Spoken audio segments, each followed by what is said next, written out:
Sir, This is a small bill. sir, in brief, if I may say so, there were 17 taxes and 23 different cesses, either levied by the central government or the state governments, which have been subsumed in the GST. There are some taxes which still remain outside. For example, some road tax in the states, vehicles, there is some tax. Similarly, with regard to entertainment tax, I explained yesterday that what the net weightage across the country, the weighted average was, and what the central and the state GST is going to be.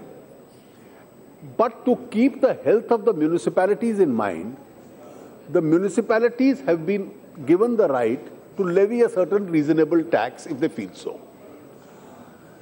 Now, this is a dichotomy, but this is how the architecture has come about. I have personally written to every chief minister in the state saying that till such time that the GST stabilizes itself, till that time we must not consider seriously imposing some of these taxes because they may increase the burden. Your own state, Mr. Deputy Speaker, sir, had imposed it. Now they are trying to rework the whole system out. Because the rate at which a state will levy, we must trust that a state is also an elected institution. They are also sovereign in their own functions. They are also accountable to their people. Let us not start with a presumption that when parliamentary power is given to them, or a state legislature power is given to them, the state will necessarily exercise it in an irresponsible manner. We must balance it with what is the amount of burden we can put on the common person, at the same time that the flow of resources into the municipalities also takes place. So I am sure the states will keep all these considerations in mind. Mr. Premchandran's point as to why the ordinance, once the laws are finalized, there is a consequential impact on several other legislations.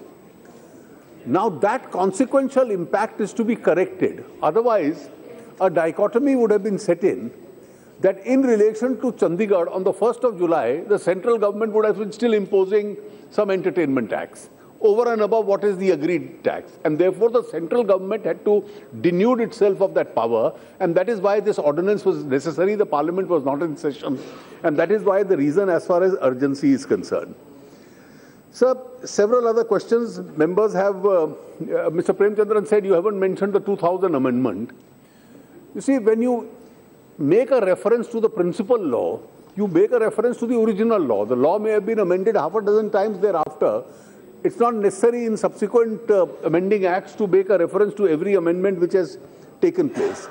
But your other point is very well taken, that we have to seriously consider, in the larger interest of urban management in this country, how municipal resources in this country are managed in the sense that municipalities themselves become self-sufficient institutions and are able to provide world-class cities of different tiers as far as the country is concerned.